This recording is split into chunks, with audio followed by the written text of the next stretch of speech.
Hello' everyone, স্বাগতম জনাইছোঁ এটি নতুন ভিডিঅ'লৈ। আজি দেখুৱাবলৈ লৈছোঁ অলিভ গ্ৰীণ কালাৰত বনোৱা মিক্স পাটৰ মেখেলা চাদৰ এযোৰ। কাপোৰযোৰ অৰ্ডাৰ কৰিছে নলবাৰীৰ টিহুৰ পৰা মাধুৰিমা কলিতাই।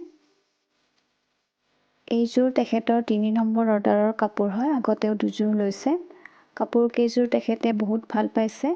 আপোনালোকৰো কেনেকুৱা লাগিছে জনাব, আৰু ল'ব বিচাৰিলে স্ক্ৰীণত মোৰ নাম্বাৰটো দি দিছোঁ, সেইটোত যোগাযোগ কৰিব পাৰিব।